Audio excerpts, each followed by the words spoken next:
A new movie hitting theaters nationwide that looks like an edge-of-your-seat thriller with an important story about the persecution of Christians in the Middle East. It's called Infidel, and it's based on an amalgam of true stories. It stars our next guest, noted actor Jim Caviezel. Great to have you with us. Tell us about this movie, Jim, why you decided to make it. What was the important message for you?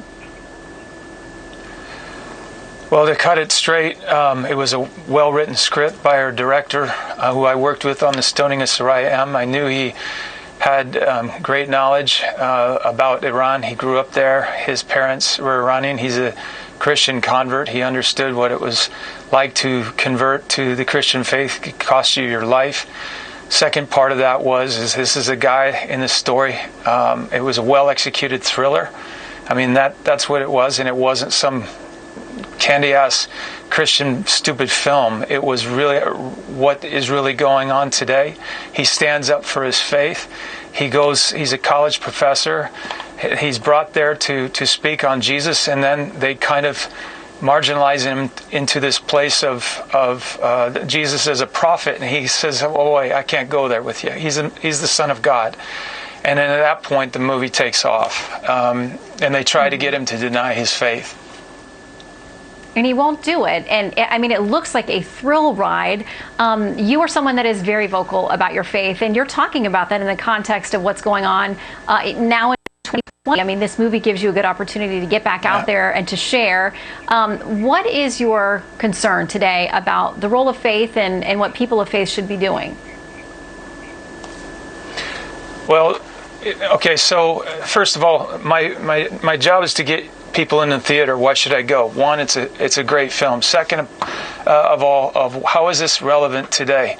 Well, it's relevant because we have this thing called cancel culture, and if Christians don't watch it, it will be canceling Christianity as well, because a lot of our pastors, okay, our bishops, our priests, they're laying right over. They let their churches being burned. All right. How do we know that? Well, it's right there in the news. Statues being ripped down. They don't say anything. And I watched a movie that Mel Gibson did, Braveheart, when you have the English who's the bad guys against the Scots. But the real bad guys were the guys that were collaborating. All right. That's why we're in this situation right now. We can't go to churches. We can't go into our church. Well, why? Because they could get contaminated, right? So then why are we on airplanes?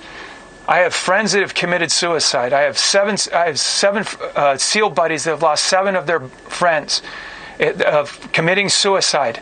And would it have helped to being able to get into a church, especially during this time? Absolutely. And is it good for mental illness? Yes, it is. And so the collaborators in our faith, all right, this is where the persecution starts. You've got to have guys inside your faith that won't stand up to the governors, that will not stand up to the mayors. And that's why the Gospels are very much alive right now. Okay, so there are many of us, I got to play Jesus. Some of us love Peter or Paul. But there are many of us right now that are flat out Judases, okay? Or they're Pontius Pilates, or they're the Pharisees, okay? And it's a bloody shame if you can't tell the difference between a priest, a bishop, or a politician. It's really sad, but this is called lukewarmness. And Christ has a very special place for them, and they know it. Well, we're out of time, and there's so many different ways that we could go there, but it is important for us to be sharing our faith and serving others in this really difficult time and speaking out. Jim, thank you very much for being with us. Check out the movie Infidel. Thank you. That's it for us from here in D.C.